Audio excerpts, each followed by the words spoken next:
एक बार की बात है, गौतम बुद्ध एक गांव में कुछ लोगों को उपदेश दे रहे थे।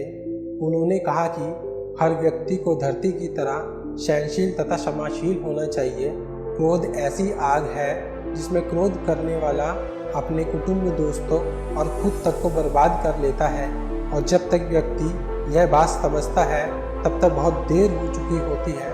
वह चाहकर भी कुछ नहीं कर पाता। सभा में सभी शांति से बुद्ध के उपदेश सुन रहे थे, लेकिन वहाँ स्वभाव से अति क्रोधी एक ऐसा व्यक्ति भी बैठा हुआ था जिसे गौतम बुद्ध के उपदेश बेतुके लग रहे थे।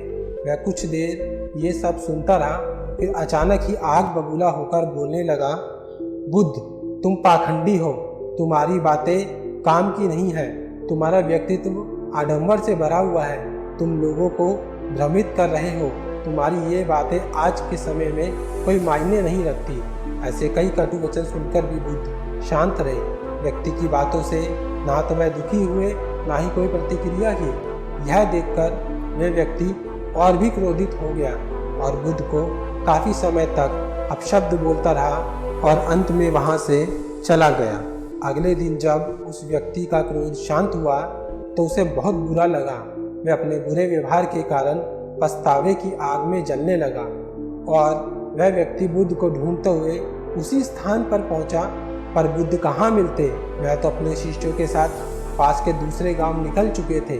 व्यक्ति ने बुद्ध के बारे में लोगों से पूछा और ढूंढते ढूंढते जहाँ बुद्ध प्रवचन दे रहे थे वहाँ पहुँच गया। उन्हें देखते ही वह चरणों में गिर पड़ा और बोला, मुझे क्षमा कीजिए प्रभु। बुद्ध ने कहा, कौन हो भाई, तुम्हें क्या हुआ है, क्यों क्षमा मांग रहे हो, मैंने तुम्हें पहचाना नहीं। उसने कहा, क्या भूल गए, मैं वही हूँ जिसने कल आपके साथ बहुत बुरा व्यवहार किया था। मैं शर्मिंदा हूँ, मैं मेरे बुरे व्यवहार की क्षमा याचना करने आया हूँ। गौतम बुद्ध ने प्रेम पूर्वक कहा, बीता हुआ कल तो मैं वहीं छोड़कर आ गया और तुम अभी भी वहीं अटके हुए हो। तुम्हें अपनी गलती का आभास हो गया और तुम अब माफ़ी भी मांग चुके हो, तुम अब निर्मल हो चुके हो। अब तुम आज में प्रवेश करो। बुरी बातें तथा बुरी घटनाएं याद करते रहने से वर्तमान और भविष्य दोनों बिगड़ते जाते हैं। बीते हुए कल के कारण आज को मत बिगाड़ो। उस व्यक्ति का सारा बोझ उतर गया। उसने गौतम बुद्ध के चरणों में पड़कर क्रोध को त्यागने का तथा समाजशीलता का संकल्प लिया। बुद्ध ने उसके मस्तिष्क पर आशीष का हाथ रखा।